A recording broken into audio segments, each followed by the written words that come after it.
Bonjour, jeune auditeur aguerri, bienvenue dans la taverne du gamer. Je suis Kira, accompagné de Sid. Comment vas-tu, Sid ? La grande forme, mieux que toi je pense, hein. Je crois que tu as un petit virus grippal comme beaucoup d'entre nous en ce moment. Un petit 39,5 de fièvre, ça ramène un peu, mais ça va le faire, au taquet. Fidèle au poste, hein. Je vois, c'est beau. Hein. Fidèle au poste. Et puis là, on est parti pour le sommaire. Qu'est-ce que tu nous as préparé de beau Des plats raffinés avec pas mal de news. Donc on va parler de Tomb Raider, on va parler de Death Stranding, même de Call of Duty, Take-Two. On a testé deux jeux pour vous. Donc The Garden Between, Ghostbusters, Spirit Unleashed.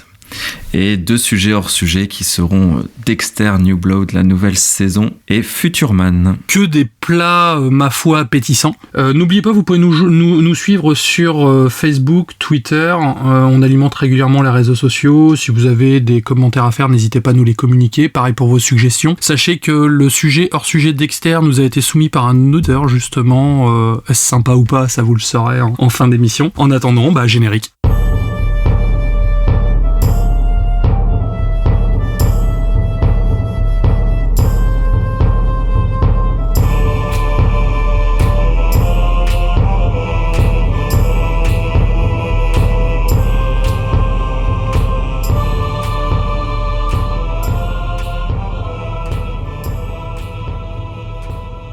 Frostpoken donc. Alors j'ai testé la démo pour vous, la démo qui a été annoncée au Game Awards, qu'on a couvert ensemble, Kira, on a débriefé toute la cérémonie, et ils avaient annoncé du coup la mise à disposition de cette démo sur PS5 juste après la cérémonie. Forcément, dévoués comme nous sommes à la taverne du gamer, nous y sommes collés. Qu'est-ce que ça donne Frostpoken ? Donc déjà je repose un peu le sujet. L'héroïne est Frey, donc c'est une isekai, donc le terme isekai, pour ceux qui connaissent pas, c'est des personnages qui sont du monde réel, plutôt du monde contemporain, qui sont projetés dans un autre monde, plutôt d'heroic fantasy.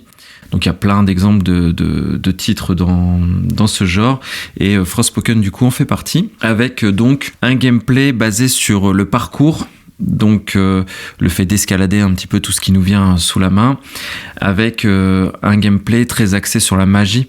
En fait, si tu veux, Kira, on a sur les gâchettes, la gâchette droite sera plutôt les magies offensives, d'accord. La gâchette gauche, les magies défensives, et après on peut alterner entre 2 types de magie pour chacun des 2 groupes, et varier un petit peu, si tu veux, les attaques. On a de l'attaque à distance, de l'attaque au corps à corps, de l'AOE, enfin bref, une palette assez variée. En tout cas sur la démo, c'était assez riche en magie, en pouvoir, en choses à tester. Et donc on a aussi un grappin dans ce jeu, hein. Tous les bons jeux ont un grappin, certains disent, et on peut esquiver, sauter. Le gros jet de communication marketing, si je puis dire, c'est que c'est dans un monde ouvert où on se sentira comme ça, voilà, très en liberté, où on peut tout parcourir. Voilà. Alors, ce que j'ai trouvé de bien dans cette démo, pour faire court, hein, c'était juste une preview, la démo elle dure 2-3 heures à peu près, donc c'est en effet très joli, hein. Tu sais, on avait parlé déjà de Frostpoken à plusieurs reprises en vantant un petit peu les mérites de graphique et d'une DA assez sympa, et ça c'est confirmé, avec une jolie musique aussi. J'ai pas regardé qui était à la composition, mais franchement les thèmes musicaux sont assez agréables. Il y a une belle fluidité dans le jeu, et ça c'est important à partir du moment où on fait du parcours, où voilà, le personnage doit être dynamique, et il l'est. La partie parcours est vraiment fluide, et on tourne à 60 fps sans difficulté. Autre point que j'ai apprécié, mais ça c'est plus subjectif, toi je pense que t'aimerais moins, mais c'est la partie chara design et bestiaire que j'avais trouvé réussie. D'accord. Mais je pense qu'elle plaira pas à tout le monde, tu vois. Je sais que toi t'as pas été toujours convaincu sur les trailers que tu avais déjà vus. Non, c'est vrai, moi je trouve ça assez générique en fait. Même la proposition, d'après ce que tu en dis, ça a l'air d'être très Assassin's Creed-esque ou Ubisoftage, on va dire. En tout cas, ce que je ressens. Écoute, j'irai un petit peu dans ce sens, tu verras au moment de la conclusion, mais oui, ça peut paraître assez générique. En tout cas, en termes de chara design et bestiaire, voilà, on adhère pas, moi ça va. Il y a certains ennemis que j'ai appréciés, l'héroïne j'aime bien aussi. La démo est assez riche, hein, donc il nous montre comment les défis vont s'articuler. Donc il y aura des petits défis qui permettront de booster la magie de notre personnage, de faire évoluer dans un arbre de compétences. Et aussi, ils ont eu l'intelligence de mettre pas mal de stuff. Donc il y a des capes, des colliers, il y a du vernis aussi, hein, ça m'a fait rire. D'accord. Il a fait la magie avec ses mains en fait, ce qui lui permet de d'upgrader ses pouvoirs ou enfin d'avoir des facultés supplémentaires, c'est du vernis à ongles, c'est rigolo. Aussi un autre point fort, c'est la gestion du SSD qui est assez bluffante. Quand on parcourt d'un endroit à un autre en mode TP, voyage rapide, c'est complètement instantané. Et ça, D'accord. C'était assez bluffant. Un peu comme le dernier Ratchet & Clank. Oui, exactement. Et même ressenti, tu vois, même feeling en termes d'effet waouh. Tu vois, tu fais ah ouais, quand même, c'est vachement rapide. T'as quasiment pas d'écran de chargement et c'est assez bluffant. Et donc, ce qui m'a moins plu, c'est le menuing. C'est assez laborieux. Après, ils ont fait le choix de nous mettre un personnage assez avancé qui a beaucoup de facultés. Mais du coup, d'accord. Bah voilà, on est un peu plongé là-dedans. Il y a beaucoup de menuing, beaucoup de choses à faire. L'arbre de compétences, il a l'air assez compliqué. Enfin, j'ai trouvé ça un peu laborieux en termes de menu, en termes de côté RPG. Ouais. Le souci des open world du moment aussi, il y a du loot à ne plus savoir qu'en faire et bon après il est utile parce que t'améliores tes compétences avec, mais franchement c'est... Ça je t'avoue, moi c'est ce qui m'agace le plus dans les open world actuels. C'est pour ça qu'Elden Ring est un chef-d'œuvre. Voilà, il fallait le dire dans cet épisode. En fait, j'en parle maintenant, comme ça c'est fait. Non mais t'as raison, il y a un avant, un après Elden Ring en termes de monde ouvert et Forspoken du coup n'a pas pris le meilleur du monde ouvert. Il a plutôt pris le monde ouvert justement un petit peu générique comme tu le disais, où il y a du loot partout à chaque fois, parce que c'est très rapide. Ça c'est le point fort du jeu, c'est que c'est ultra dynamique, tu vas très vite, sauf que dès que tu dois t'arrêter toutes les 30 secondes pour looter, bah voilà, ça va même à l'encontre presque du concept. Donc ça j'ai trouvé ça un peu laborieux. Donc il a un peu tous les défauts des mondes ouverts actuels, hein, où il y a plein de petites choses à faire un peu partout, mais qui ont sans grand intérêt pour l'instant de ce que j'ai vu. Un autre gros défaut encore, et ça c'est la mode des jeux de nos jours, mais il y a du backseat à mort, donc on a une voix off, mais en fait je me suis rendu compte qu'après c'était nos bracelets qui nous parlaient, parce qu'on a des bracelets magiques. D'accord. Et en fait ils nous racontent ça live H24. Donc quand il y a des interactions qui se passent pour discuter, ça c'est sympa, c'est rigolo, ça donne un peu ça remplit un peu l'univers, mais quand c'est pour nous dire va là, arrête-toi là, etc., ça c'est assez insupportable. Donc au moins c'est pas le personnage qui parle tout seul. Au moins, alors oui, à part là, ses bracelets, donc bon, c'est une voix dans sa tête, bon, ouais, ça fait un peu flipper quand même. Autant quand c'était Amicia qui parlait à Hugo, bon, c'est son petit frère et ça a du sens et voilà, ça a apporté un peu de caractère, mais là, franchement, moi, à part là, ses bracelets, bon bref. Et donc, globalement, bah écoute, chaud et froid. Franchement, le système de gameplay, ils ont fait quelque chose de vraiment bien, très quali, qui donne envie, qui est plutôt rodé, qui est franchement vraiment sur le gameplay. À la fin de la démo, je prenais vraiment du plaisir à faire des combos, de la magie, c'était cool. Mais il y a tous les petits défauts des mondes ouverts qu'on a partagé juste avant. Et ça, moi, ça peut un peu me casser l'immersion et l'expérience. Donc, tu vois, chaud et froid. D'accord. Je sais pas trop si je vais me lancer Day One, j'attendrai d'avoir davantage de retours. D'accord, ok, ouais. Donc pour l'instant, t'es plutôt mitigé, mi-figue, mi-raisin, comme on dit. Tu l'as dit, tout à fait, mi-figue, mi-raisin. D'accord. Moi, de mon côté, une petite news feel good, histoire de commencer. Donc une mise à jour gratuite pour It Takes Two. Alors pour rappel, It Takes Two, c'est un jeu que tu as testé dans un précédent podcast. Et donc le jeu s'améliore encore. Donc c'était le GOTY, je sais plus quelle année, je crois que c'était GOTY 2019-2020. L'année dernière. L'année dernière ? Oui. Ah d'accord, si tôt que ça. Donc c'était le GOTY de l'année dernière en fait, et donc là actuellement il se dote de plusieurs doublages en fait dans plusieurs pays. Donc il y a le japonais, l'espagnol, l'allemand et surtout ce qui nous intéresse, le doublage français. Donc ce qui est bien, c'est que c'est vrai que ça pouvait, vu que c'est un jeu qui est quand même très familial, qu'on peut jouer avec des joueurs on va dire plus occasionnels, le fait d'avoir intégralement un doublage français, c'est vrai que ça change pas mal la donne pour l'immersion et surtout pour vivre le jeu comme si on regardait un Pixar par exemple. Moi je trouve ça cool déjà parce que ça reste une mise à jour gratuite. 2 ans après la sortie du jeu, faire une mise à jour, ça coûte de l'argent déjà faire un nouveau doublage et là-dessus je tiens à saluer les développeurs qui pour le coup gèrent vraiment beaucoup. Est-ce que toi tu tenterais de le refaire avec ce nouveau doublage, toi qui l'as fait récemment ou... Eh ben écoute, ouais, ça me tente très bien parce que ça a été c'est pas un défaut, mais c'est vrai que comme tu dis, pour le profiter de ce jeu comme on profite d'un Pixar, le doublage va être vraiment appréciable. C'est un jeu que je conseille vraiment à tous, qui est absolument sublime. Et ouais, par contre, ce que j'apprécie vraiment dans ta news, c'est que encore une fois, des développeurs maintiennent un contenu sur leur jeu qui est gratuit. Donc franchement, super nouvelle. Et donc c'est à moi bien sûr, donc Tomb Raider. Donc on entend parler à nouveau de cette saga que tu affectionnes, je crois, Kira, saga Tomb Raider.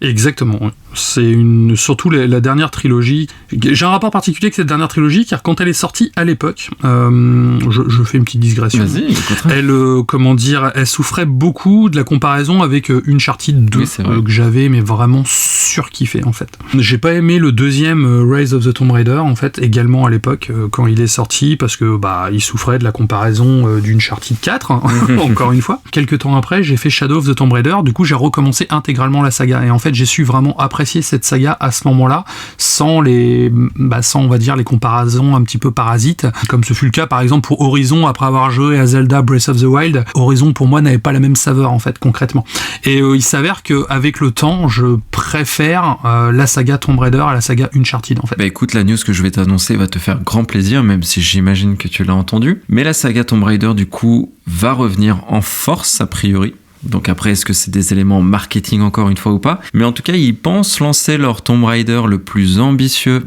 possible, qui tournera sous Unreal Engine 5, donc aux commandes Crystal Dynamics. Donc moi je préfère le Crystal Dynamics d'avant avec les Soul River, les Blue Domain, enfin toutes ces sagas que franchement je trouve exceptionnelles. Tomb Raider j'aime beaucoup, mais moi c'est plutôt le côté nostalgique, tu vois. Les derniers m'ont pas particulièrement séduit. Quand je vais te dire l'épisode que je préfère, c'est toujours de Crystal Dynamics, c'était Lara Croft et le Temple d'Osiris. Tu sais, le petit jeu hack and slash vu de dessus en coop et tout, qui était mortel. Et je crois que tu vois, c'est le jeu Tomb Raider que j'ai le plus aimé ces derniers temps. Mais en tout cas, ouais, tu l'as dit, c'est une très très belle saga qui a su prendre les meilleures parties d'un petit peu tout ce qui se faisait en ayant sa propre identité. Et donc, la vraie info quand même est que Amazon Games s'est mis dans le deal, donc va être en partie à la réalisation, enfin va co-développer, va être à l'édition et au financement. Donc en plus c'est pas un simple logo qu'il y aura sur ce jeu, c'est quand même un engagement quand même assez important de la part d'Amazon Games, et on sait que du coup Kira, tu peux être rassuré en termes de budget. Je pense que c'est bon, le prochain Tomb Raider aura pas mal d'argent grâce à Amazon, mais en tout cas c'est cool, j'étais content de voir que cette licence qui est mythique ait un investissement si massif. Oui, et puis du coup ça sera un jeu qui sera distribué par Amazon, si je comprends bien en fait. C'est-à-dire c'est eux qui vont éditer les galettes. Ils seront à l'édition, ils seront un petit peu ils seront sous tous les plans, et au financement dev et à l'édition. Donc à voir comment ils vont articuler ça dans leurs offres. Je sais pas si en ayant Twitch Prime ou quoi, on aura peut-être des bonus en plus. Enfin bref, on peut imaginer plein de choses. Mais en tout cas, tu vois, gros investissement de la part d'Amazon sur ce titre, et c'est vraiment chouette. En tout cas, moi je suis chaud, j'ai hâte. Ça va être le premier Tomb Raider sous Unreal Engine 5. Déjà avec ce qu'ils ont fait sur le dernier Shadow of the Tomb Raider en termes d'effets de lumière, de particules, la mise à jour sur Series X, il est en 60 FPS constant, ça bouge pas d'un poil, c'est vraiment encore très très beau. Je suis vraiment pressé et hypé en tout cas. Pareil. J'ai vraiment hâte. Alors, nouveau rebondissement dans l'affaire qui lie Microsoft au rachat d'Activision. Donc, alors que pour le coup, je sais pas si vous êtes au courant, il y a Microsoft qui a proposé à Sony donc un deal de 10 ans pour inclure Call of Duty. Bon, déjà pour sortir Call of Duty sur leur plateforme, mais aussi pour l'inclure dans le PlayStation Plus. Donc ça, c'est quand même un gros point important, sachant que Microsoft voudrait distribuer Call of Duty sur le Game Pass, c'est ce que revendique, ce qui permettrait, c'est un argument de poids en fait en faveur de Microsoft, ce qui permettrait à Sony de jouer à armes égales pour le coup avec le Game Pass. Ce qu'il faut savoir, c'est que le FTC a décidé de bloquer le rachat ponctuellement en fait, pour que tout simplement Microsoft revoie la copie et puisse proposer un deal qui soit acceptable pour tous les éditeurs. Mmh. C'est ça. À la mi-novembre, Microsoft se disait ouvert à des engagements avec Sony et avait proposé donc ce fameux contrat de 10 ans. Cet engagement a d'ailleurs été accepté par Nintendo et par Steam. Et à l'heure actuelle, selon les sources de Bloomberg, il n'y a que Sony qui aurait refusé le deal. Alors moi, je vais vous lire l'article qu'il y a dans le Bloomberg. Donc c'est Microsoft a déclaré publiquement qu'ils avaient proposé à Sony un accord de 10 ans pour Call of Duty et qu'il soit également disponible sur l'écosystème donc PlayStation via le PlayStation Plus. Sony n'a pas accepté donc cet engagement. Et de là, donc, c'est reparti sur la table des négociations auprès de la FTC. Donc, il y a également Microsoft qui a fait un petit trait d'humour en disant que Sony préférait négocier avec la FTC plutôt qu'avec Microsoft. Mais à l'heure actuelle, en tout cas, donc ça reste dans l'attente. Mais si jamais c'est accepté, sachez qu'il y aura donc fort potentiellement du Call of Duty sur le PlayStation Plus via le système d'abonnement, ce qui serait quand même une très très grosse avancée. Ce serait fou. Pas exclu, on va dire, mais ouais, pas une très grosse exclu, mais surtout un très gros avantage encore une fois pour Sony, qui a quand même la console qui se vend le mieux à l'heure actuelle. Le fait d'avoir Call of Day One sur son service d'abonnement, ça pourrait booster les ventes comme jamais.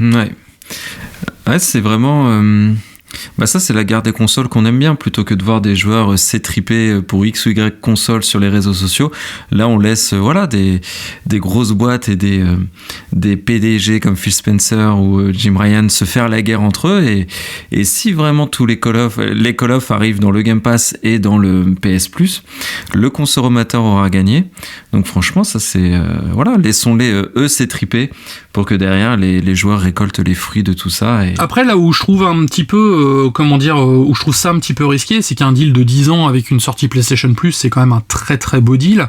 Donc on sait que Sony souhaiterait bloquer le rachat d'Activision Blizzard de Microsoft. Mais si jamais, faut pas se leurrer, le rachat passera de toute manière, il y a trop d'argent en jeu. C'est ça pour le coup, c'est indéniable, même s'il y a des freins, des blocages, où il y aura des conditions, ça passera de toute manière. En l'état, par contre, c'est si Sony s'obstine à refuser toutes les propositions de Microsoft, qu'est-ce qui se passera ? Est-ce que ça leur passera sous le nez ? Est-ce que, je sais pas. Moi, je trouve que c'est quand même un pari assez risqué, quand même. Ouais, c'est un pari risqué. Qu'est-ce qui peut arriver ? Ça, écoute, c'est assez variable, mais ça peut faire capoter le deal dans le pire des cas, parce que sans deal, je pense que le rachat ne passera pas. Mais à un moment. Je pense comme toi que le deal se fera et qu'un compromis sera trouvé. Mais en tout cas, plus on avance, au début c'était 5 ans, maintenant 10 ans, maintenant PS Plus. Enfin bon, voilà, 50 ans. Voilà, les choses semblent avancer dans le bon sens. Après, on va voir, mais en tout cas, c'est pas à souhaiter non plus que le deal ne se fasse pas. Donc on verra bien. Écoute, je pense que c'est l'épisode de Dallas le plus long du jeu vidéo en ce moment. Oui, c'est clair. Petite news, moi ma plus grosse news c'était Forspoken évidemment. Là c'est simplement pour parler d'un jeu d'une licence que j'adore, Spider-Man. Donc certainement un des jeux les plus attendus de l'année prochaine, bien que l'année prochaine va être assez riche. Insomniac Games va sortir Spider-Man 2, ça on le sait. La date de sortie reste une inconnue, bien qu'il y ait eu un leak qui commençait à poindre le bout de son nez là aussi sur les réseaux. Et pour éviter que ça fuite, Insomniac Games a dit ok, le jeu va sortir, il va sortir à l'automne 2023. Donc ça laisse quand même une marge une plage de sortie assez large, mais je pense que au vu de tout ce qui va sortir l'année prochaine, ils essaient de pas être trop précis non plus maintenant pour regarder comment le calendrier se profile, parce que il y a énormément de gros jeux. Et pour rappeler, ce Spider-Man 2, on n'en avait vu qu'un trailer. Pour l'instant, il n'y a pas énormément d'infos. On voyait Peter Parker et Miles Morales combattant en duo ensemble, en plus en pleine maîtrise de leur pouvoir, donc avec tout ce qu'on peut débloquer dans le jeu. Donc ça, c'était assez cool. On les voyait combattre et que c'était très très joli, avec des effets de particules. Le tout était capturé sur PS5. Et tapis dans l'ombre, on voyait Venom. Donc Venom est ultra populaire en plus dans l'univers de Spider-Man. C'est pas grâce au film. C'est pas grâce au film, bien que le premier, tu vois, avec Tom Hardy, j'avais bien aimé. Le deuxième était ultra kitsch, mais le premier avait un côté un peu sympa. Mais en tout cas, mes espoirs, tu vois, d'avoir vu ce trailer avec Peter Parker et Miles Morales, je me suis dit, et si on pouvait faire toute cette aventure en duo, avec chacun un speedé, ce serait assez fou. Donc ça fait partie de mes attentes. Enfin, pouvoir le faire en solo évidemment, mais si on peut le faire en full, un petit mode coop, ça serait full coop, ça peut être assez excellent. Donc j'ai pas mal d'attentes à voir. Ils sont assez avares en informations, mais en tout cas, on sait que pour l'automne 2023, on pourra mettre la main dessus, et évidemment, on le testera pour vous. Moi, en tout cas, j'ai hâte de voir ce que ça va donner. C'est leur plus grosse sortie, Sony, l'année prochaine. Enfin, je parle dans les studios internes de Sony. Ah oui, pour moi, oui, c'est leur plus grosse sortie. Parce que je vois pas ce qu'il y a d'autre de prévu chez Sony l'année prochaine de vraiment. Bon, après, il y a Final Fantasy, mais c'est pas eux. Mais sinon, leur gros AAA de l'année. J'ai l'impression que la cadence va ralentir un petit peu. C'est vrai que là, on a eu pas mal de gros jeux Sony en l'espace de 2 ans. Mais j'ai l'impression que la cadence ralentit un petit peu là. En fait, la cadence se ralentit en termes d'annonces parce qu'il y a ce rachat avec d'Activision, Blizzard et de Xbox, et volontairement Sony a annulé pas mal de state of play, pas mal d'annonces parce que en moment de rachat, c'est pas le moment d'exposer ces grosses licences. Tu m'étonnes. Mais je suis un petit indépendant, moi, monsieur, là. Il y a beaucoup de nouvelles licences qui sont en développement. Il y a Naughty Dog qui travaille sur des nouveaux jeux. Donc en gros, je pense que c'est juste qu'ils donnent assez peu de visibilité sur ce qu'ils font, mais il y a beaucoup de jeux en interne qui sont en train d'être développés. Et pas mal, a priori, d'exclus aussi, dont voilà, on dit pas le nom comme Voldemort parce que c'est pas le moment d'annoncer, mettre carte sur table. Et c'est voilà, hein, c'est dans le jeu aussi. Hein. Vous voyez, Xbox a été extrêmement absent cette année en termes de jeux. Il y a eu qu'un jeu Xbox Studio qui était Pentiment, donc c'est pas non plus, c'était un très bon jeu, mais c'est pas non plus une vitrine. Donc là, les deux gros constructeurs font un peu profil bas. Comme on parle de Silent Hill, ça a été plus ou moins annoncé, mais il y a Metal Gear Solid aussi, un remake qui sera en cours exclusif à Sony. Enfin voilà, ils gardent tous leurs cartouches pour les années à venir, pour éviter de compromettre ou non ce rachat. Ouais, tu m'étonnes, ouais. C'est vrai que c'est un peu... Mais Spider-Man 2, en tout cas, tu as raison, c'est leur paquebot pour 2023. C'est leur très très très gros jeu, avec Final Fantasy qui fera plutôt le début d'année. Notre cher Hideo Kojima a fait une nouvelle Kojimade cette semaine. C'est vrai qu'on a inventé ce mot-là la dernière fois, la Kojimade. Donc en gros, Kojima Productions s'associe avec Hammerstone Studio pour porter donc le jeu vidéo Death Stranding sur grand écran. Alors le film sera développé sous la direction de Hideo Kojima. Donc c'est Kojima qui a tweeté, je ne pourrais pas être plus enthousiasmé par ce nouveau partenariat avec Hammerstone Studio. C'est un moment charnière pour la franchise et j'ai vraiment hâte de collaborer avec eux pour porter Death Stranding sur grand écran. Comme je disais moi la dernière fois, j'ai pas kiffé Death Stranding, mais pour le coup pas au niveau de l'histoire. L'histoire de Death Stranding est pour le coup passionnante. C'est juste que c'est vraiment dans le gameplay et j'ai trouvé le jeu un peu trop long pour ce que ça racontait, c'est-à-dire entre le chapitre 8 et le chapitre 13-14, c'était vraiment long quoi, et c'est après que ça redémarrait pour le dernier run jusqu'à la fin du jeu. Donc le voir en film, je pense que ça peut être une très très bonne idée pour le coup. C'est pas la première fois qu'Hideo Kojima brigue le cinéma. Déjà on regarde la mise en scène de ces Metal Gear Solid, c'est très très cinématographique.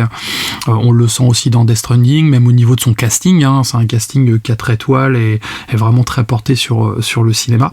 Donc je pense que c'est une bonne nouvelle. Après, Hammerstone Studio, je ne connaissais pas du tout, j'ai un petit peu regardé ce qu'ils ont produit comme film, ça reste d'être du film quand même à petit budget pour le coup. Donc voir avec les ambitions démesurées de notre cher Hideo ce que ça pourrait donner. Il n'y a pas de détails pour l'instant sur le film, on ne connaît pas ni l'intrigue, ni le casting, ni la date de sortie annoncée. Ce qu'on sait juste, c'est que le tournage commencerait fin 2023 pour une sortie début 2025. Donc ça, c'est en incluant la post-production, la logistique et la com, bien sûr. D'accord. Okay. La seule chose qu'on sait aujourd'hui, c'est qu'Hideo Kojima a dit que ça ne serait pas une adaptation cinématographique du jeu stricto sensu, ça sera de nouveaux éléments, de nouveaux personnages, sans donner plus de détails. Donc est-ce que c'est un film qui se passerait dans l'univers de Death Stranding, ce que j'espère concrètement, ou est-ce que ça serait un film qui vraiment suivrait le jeu pas à pas?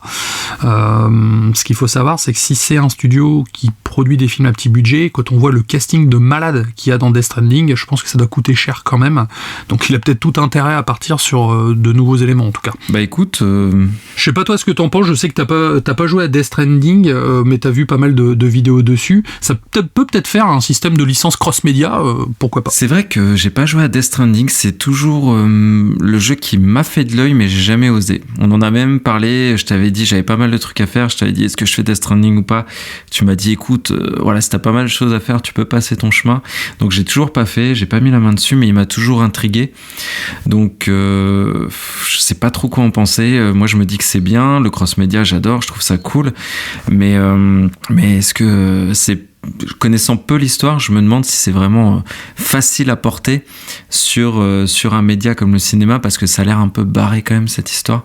Mais c'est cool, en tout cas, je suis content. Je suis content que le cross-média se développe, et Hideo Kojima, pour moi, je pense que c'est un rêve d'enfance qui, il a toujours nourri une étroite collaboration avec le cinéma, et je crois que c'est dans Metal Gear 3, non, qu'il n'y a pas une cinématique de fin qui fait 45 minutes ou un truc comme ça. Oh, c'est dans Metal Gear 4, elle fait 1 heure. Ouais, voilà. Donc en fait, ça fait des années qu'il nous fait du cinéma. Donc il lui faut son film, laissons-lui faire son film, et je pense que ce sera bien. Ils mettront les moyens, à mon avis. Après, je pense qu'une série télé aurait pu être sympa, parce que le lore de l'univers est quand même très passionnant, et surtout très vaste. Il y a vraiment possibilité de raconter plein de choses. Et j'ai juste peur que sur un film de 2 heures, ça soit un peu juste pour ne serait-ce qu'égratigner la richesse du scénar. C'est là que Last of Us gère bien le fait d'avoir plutôt privilégié la série télé qu'un film. Ça va leur permettre de vraiment plus développer leurs personnages, de plus développer l'univers, et au final de se rapprocher davantage du jeu vidéo. On dit que le jeu vidéo est très proche du cinéma, mais en fait je trouve qu'il est plus proche de la télévision pour le coup. Bah écoute, ce que tu as dit, c'est clairement ce que je ressens. Parce que pourquoi je me suis pas lancé dans Death Stranding, c'est parce que j'ai l'impression que c'est un jeu quand même qui réclame beaucoup d'investissement. Autant intellectuellement pour adhérer à l'histoire et bien s'immerger qu'en temps. Et je me dis, un film, tu vois, c'est plutôt ça, c'est plutôt face au gigantisme du jeu, je me dis, un film, ça me fait un peu peur. C'est pour ça que j'avais émis quelques réserves, mais en tout cas, je trouve ça vraiment cool. Faut pas bouder notre plaisir, c'est bien que ce soit adapté au cinéma. Et puis surtout que ça s'y prête là pour le coup. Alors, je vais vous parler d'Armored Core 6, une façon pour moi de dire que j'ai absolument adoré ce trailer que j'ai déjà partagé plein de fois sur les réseaux sociaux. En fait, c'est une licence que j'apprécie tout particulièrement. Donc, ça a été un peu la surprise des Game Awards. D'ailleurs, vous avez une excellente émission en podcast, la Taverne du Gamer, qui débriefe cette Game Awards en 25 minutes. Mais on n'a pas c'est des mecs sympas après. Ouais, franchement, c'est sympa, il y a bonne ambiance. Mais on n'est pas les seuls à avoir fait un petit débrief. Il y a aussi les gars de Sœurs d'édition en podcast qui sont très cool et qui ont fait un débrief d'1 heure. Donc si vous avez envie d'écouter le débrief des Game Awards, vous avez ce qu'il faut. Et moi, Armored Core, c'est une licence que j'adore. Donc From Software, je jouais à leur jeu bien avant les Dark Souls. J'ai joué avec Armored Core, justement, que j'ai connu sur Armored Core 2, je vais arrêter de dire le nom parce que c'est compliqué, AC2 sur PlayStation 2. Donc c'est quoi ? C'est un jeu de mecha. Donc From Software, hein, bon, je le redis, mais c'est ceux qui ont fait Dark Souls, Elden Ring, Bloodborne, Sekiro, etc. Et donc ils faisaient aussi des petits jeux de petite réputation. Et donc ils faisaient des jeux de mecha. Donc ça c'est moins connu. Par contre au Japon ça cartonne cette licence. En Occident c'est un peu plus des jeux de niche. Donc c'est des jeux de mecha en vraiment en très réaliste à la Gundam. Enfin vraiment c'est du robot réaliste avec un très fort aspect de personnalisation des mechas. C'est vraiment ce qui fait si vous voulez la saveur des jeux Armored Core, c'est qu'on puisse personnaliser à outrance notre mecha. Et il y avait en plus une jauge d'énergie à gérer quand on tirait, quand on se déplaçait, quand on faisait des esquives. Jauge d'énergie qui rappelle le stamina, enfin la jauge d'endurance des Dark Souls, etc. Et donc au Game Awards, ils nous ont annoncé ce jeu, donc ce sera le 6. Fire of Rubicon, et donc série qui a commencé en 1997, qui totalise, c'est le 6e qui va sortir, mais ça totalise quand même une 20-25 jeux en comptant les jeux mobiles, parce que à cette époque, dès qu'il y avait un jeu, il n'y avait pas de DLC, donc c'est à dire que le 1 a 3 suites qui s'appellent Armored Core 1, mais il a 2 suites je crois, le 1, le 2 en a 3, enfin voyez l'idée, donc il y a eu beaucoup de jeux du genre. Et donc aux commandes de ce 6, c'est Masaru Yamamura, donc qui est le réalisateur et game designer du jeu, qu'on connaît pour Sekiro surtout. Donc chez From Software, ce gars-là, il a fait Sekiro, qui est un de mes From Software préférés, qui est très très pointu en termes de gameplay, et avec justement des combats de boss assez dingues. Et il nous expliquait que ce Armored Core 6, parce que beaucoup de monde se sont dit, est-ce que ça va être le Dark Souls du jeu de mecha ? Eh ben non. Ils ont été très clairs, ce sera dans la lignée des précédents, même ADN, même univers, même système. Donc on enchaîne les missions, entre chaque mission il y a une petite part de scénario et on repart en mission, etc. Avec, par contre, c'est là-dessus que Masaru Yamamura a insisté. Il va davantage travailler les boss pour que ce soit des boss un peu mythiques, gigantesques, assez agressifs, il disait. Enfin bref, ils ont créé la surprise en annonçant ce jeu aux Game Awards. Ils vont rester dans la lignée des Armored Core 6. Ils feront pas du From Software ils feront pas du Dark Souls-like avec ce jeu de mecha. Et écoutez, moi je suis en plein dans la cible et j'ai vraiment très très hâte. Et regardez le trailer, il est incroyable. Surtout que Miyazaki, en fait, c'était son tout premier jeu sur lequel il avait travaillé à l'époque, quand il a commencé sa carrière dans le jeu vidéo. Et il a toujours dit que c'était un peu un regret, dans le sens où, comme il n'avait pas l'expérience de maintenant, en fait, avec le recul, il trouve ses jeux pas aussi aboutis qu'il le devrait. Et je pense que pour lui, c'est un peu une revanche, en fait. Là, il enchaîne les succès, il est passé à la tête de From Software, donc c'est le moment pour lui de faire un Armored Core comme il le sent, quoi. C'est super cool, ils ont de la notoriété au-delà du Japon, parce que From Software, encore une fois, cette saga était très connue au Japon, moins en Occident. Donc c'est le moyen de vendre une licence qui leur est chère à l'Occident, maintenant que From Software rayonne comme jamais. Donc franchement, je trouve ça super cool et j'ai une hype vraiment d'enfer. Moi, ma seule expérience avec Armored Core, c'est la démo du PlayStation Magazine. Ah, les fameuses que j'ai fait en long, en large et en travers. Excellent. Mais c'est la seule expérience que j'ai avec le jeu. C'est bon, ça. 1 minute de silence pour le décès, on va dire, du Superman de Henry Cavill. Pourquoi j'en parle maintenant ? Parce que ça va être lié intimement à ma news. Donc oui, c'est la fin du Superman de Cavill, donc c'est la fin du Snyderverse, et là, malheureusement, on va se retrouver avec un univers DC totalement différent, avec des nouveaux personnages. Alors après, tout n'est pas perdu pour Henry Cavill, parce que une série Warhammer 40 000 est en chantier sur Amazon. Ça serait donc produit par ce dernier. Je sais pas si vous le savez, mais c'est un gros fan de Warhammer. Il y a des vidéos qui circulent sur Internet où on le voit peindre ses petites figurines, ou tout simplement aller acheter des figurines et conseiller les clients, ce qui est assez ouf quand même. Tu viens acheter ta figurine Warhammer et t'as Henry Cavill qui te conseille. C'est quand même pas banal. Ce qu'on apprend actuellement, c'est Game Workshop, donc, qui est en négociation finale pour Amazon pour produire donc une série Warhammer 40 000. Cette série, donc, comme je l'ai indiqué tout à l'heure, est produite par Henry Cavill, mais ce qu'il faut savoir, c'est que c'est lui qui est à l'initiative du projet, en fait. C'est lui qui a démarché Game Workshop pour pouvoir récupérer les droits, et donc qui négocie juste derrière avec Amazon. C'est vrai qu'Amazon reste quand même une écurie qui a du gros budget. Là, ils vont avoir la série God of War qui a été annoncée sur Prime Video, donc ça commence à bien se remplir, mine de rien. Ouais, et pour le coup, c'est un projet qui me hype beaucoup, car j'ai toujours adoré l'univers de Warhammer 40 000 de loin, car moi et la peinture, ça fait deux. Donc j'ai jamais voulu investir dans des figurines et les saccager avec mes qualités d'artiste peintre. Mais pour le coup, ça peut être intéressant. En plus, le fait qu'il soit producteur exécutif sur le projet, ça lui évitera les désaccords, comme ce fut le cas sur The Witcher. Et ça lui permettra d'avoir quelque chose de plus fidèle à l'univers. Moi j'adore Henry Cavill, j'étais un peu triste pour Superman, mais je suis très content parce que je les ai vus ces vidéos où il peint des figurines, parce que moi-même je peins beaucoup de figurines, mais plutôt Seigneur des Anneaux, pas trop Warhammer, mais c'est super cool. Après c'est une licence qui est vraiment bien en jeu elle existe en jeu de rôle, en jeu vidéo, c'était les Dawn of Sorrow, Dawn of War, je sais plus le nom de ces jeux Warhammer 40 000 qui étaient vraiment cool. Donc écoute, tant mieux en plus si c'est lui qui est à l'initiative de cette série, et sachant qu'il est ultra fan. Il a quitté d'ailleurs la série The Witcher parce que les showrunners voulaient trop se détourner des livres, pardon. Donc c'est vraiment quelqu'un qui est très attentif à ça. Donc franchement, je trouve que c'est une super nouvelle. Il va rebondir, c'est un acteur de ouf qu'on adore tous. Donc franchement, je suis très content que cette série arrive. Ah, et puis là, s'il peut kiffer, quoi, c'est l'avantage, c'est qu'il va faire vraiment quelque chose dont il a envie.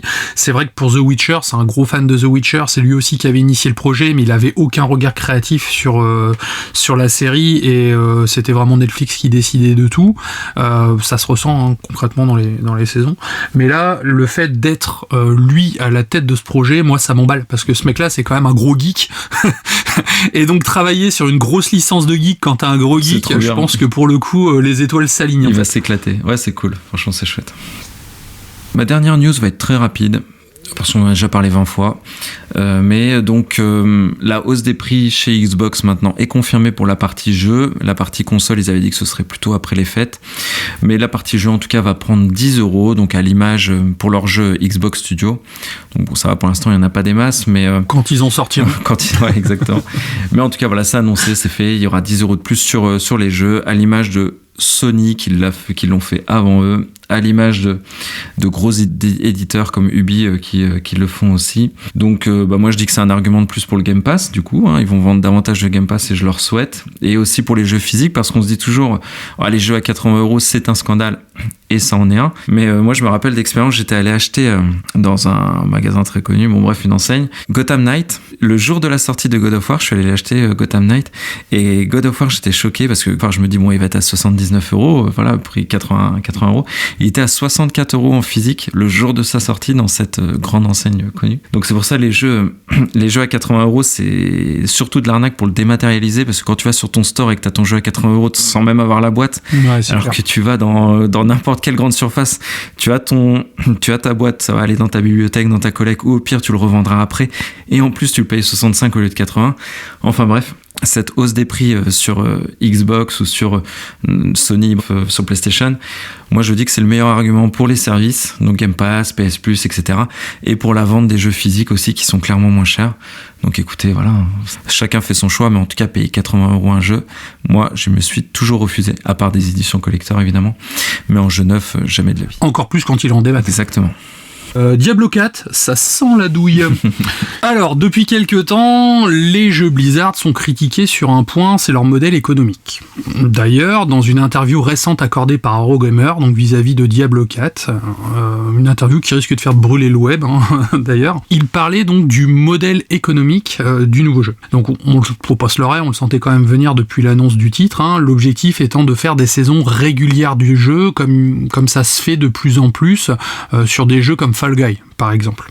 Donc là, c'est désormais officiel, même si du côté de Blizzard, ils se veulent rassurants en indiquant que aucun élément ne permettrait de gagner en puissance serait vendu via de l'argent réel. Ça n'empêche que c'est déjà là, quoi. Donc concrètement, à quoi faut s'attendre sur ce Diablo 4 ? Avec chaque saison, nous aurons le droit à un pass de combat, donc un petit season pass à chaque fois, comme c'est désormais le cas partout. Il y aura une partie qui sera gratuite, accessible à tous les joueurs. L'autre partie se débloqueront si bien sûr on a acheté ce fameux sésame. Mais si vous voulez les belles récompenses, il faudra quand même mettre la main au porte-monnaie pour nous offrir la version premium de ce dernier. En gros, ils veulent fonctionner de la même manière que Diablo Immortal, c'est-à-dire si on a le Season Pass, les loots qu'on va récupérer dans le jeu seront des loots qui seront plus plus performants, plus esthétiques que si on n'a pas le Season Pass, on va récupérer des loots, on va dire, plus génériques, en fait. Après, j'ose espérer qu'il est possible de gagner assez de monnaie dans le jeu pour acheter le pass de la saison suivante, un peu justement comme Fall Guy, ce qui permettrait de renouveler un petit peu la chose. Et bien entendu, au-delà de ce pass, il y a aussi une boutique de skins qui permettra d'acheter des skins différents directement dans le jeu. Donc là, ça commence à criser sec sur les réseaux sociaux, car entre les déboires de Diablo, Immortal et d'Overwatch, Blizzard n'est pas vraiment en odeur de sainteté, et le fait qu'ils communiquent encore une fois en priorité sur leur modèle économique plutôt que sur les qualités de leur jeu, forcément ça fait grincer des dents. Au moins Blizzard m'ont énormément déçu, c'était un de mes éditeurs, développeurs phares que j'ai, franchement ultra fan, Starcraft, Diablo, Warcraft, Heroes of the Storm, et je trouve qu'ils ont absolument tout cassé, tout ce qui touche aujourd'hui ils le brisent. Après il y a certaines choses qui leur donnent malheureusement raison. Diablo Immortal sur mobile c'était un scandale, le système de pay to win, et ça reste un de leurs jeux les plus rentables qui cartonne, donc moi ça fait presque de la peine de l'avouer. Mais bon, écoute, moi je vais continuer à jouer à Diablo 2 comme depuis de nombreuses années où je me le refais régulièrement, et c'est très bien, c'est une de leurs valeurs sûres. Après il y avait déjà un système un petit peu de saison sur Diablo 3, mais qui m'a jamais vraiment plu, et ils ont quand même inventé, on l'avait déjà dit, mais c'est eux qui avaient inventé le marché aux enchères avec de l'argent réel pour des jeux, pour du loot in-game, ce qui était absolument scandaleux. Bon, ils ont rétropédalé heureusement, mais en tout cas moi j'ai absolument plus aucune confiance en Blizzard. Bien que sur les Game Awards c'était sympa leur présentation avec le petit concert et tout, mais franchement non, moi je vais rester sur Diablo 2, je vais continuer à jouer à Warcraft 3 et ça va très bien se passer pour moi. Bah, surtout qu'en fait ce qui est flippant dans leur interview, c'est qu'il dit on va pas faire comme Diablo Immortal, et à côté on veut s'inspirer du modèle économique de Diablo Immortal. Tu fais mec, t'es un peu schizophrène là quand même, hein. Dans la même phrase tu dis le contraire. J'ai plus aucune confiance en eux. Ah non mais c'est... Ouais, non, moi ça m'a un petit peu choqué. Donc voilà, c'était... Alors, on a le bon point pour It Take Two, et là c'est le mauvais point de la taverne pour Blizzard et leur Diablo. On les met à la porte de notre taverne. C'est ça, tant pis. Pour l'instant, ils payent leurs dettes et puis après on verra. Je pense qu'ils s'en remettront des exclus de notre taverne, mais bon, quand même, il fallait le signaler. Voilà, moi en tout cas, de mon côté, j'ai trouvé que c'était des news très intéressantes. Je sais pas ce que t'en as pensé, toi. J'espère que surtout ça plaira à nos auditeurs. Moi, comme toi, j'ai pris plaisir à présenter ces petites news assez variées. On essaie toujours de faire, piocher un petit peu à gauche et à droite et faire du contenu varié. T'as parlé de cinéma et de séries tout en parlant de jeux vidéo. On a parlé d'It Take Two, un vieux jeu, non? C'était, on essaie de vous faire des choses les plus, en tout cas, diversifiées possibles pour que tout le monde y trouve son compte. Mais tu sais, Kira, tu l'avais dit et on le dit régulièrement, vous pouvez nous proposer des news parce que vous nous proposez des jeux, des sujets hors sujet, ça c'est très bien. Mais si vous voulez voir des news qui vous tiennent à cœur, que l'on traite, n'hésitez pas, qu'on débatte autour des news que vous souhaitez nous proposer. Et on est là pour y répondre. Là, tu nous as préparé un petit test, le test de The Guardian Between, si je m'abuse. Tout à fait ça.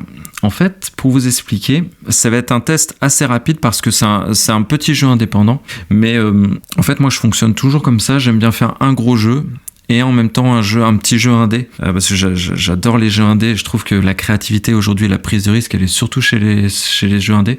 Donc là, j'avais testé Plague Tale, j'avais testé Tactics Ogre, et mes petits jeux indés, c'était Inside et The Guardian Between. Donc c'est un jeu indépendant développé par The Volex Agent, à qui l'on doit un jeu, c'est The Train Conductor World. C'est un jeu assez rigolo où en fait, c'est une simulation de train, mais plutôt bien faite sur mobile. Ce jeu, donc The Guardian Between, est sorti en 2018 et depuis peu, il est dans le PS Plus. Donc c'est pour ça que ça a refait parler un petit peu de lui. Donc qu'est-ce que c'est? Donc l'histoire, elle est vraiment sympa. Elle prend place déjà dès l'écran titre. Et ça, j'ai trouvé ça sympa. Dès l'écran titre, en fait, on voit deux maisons.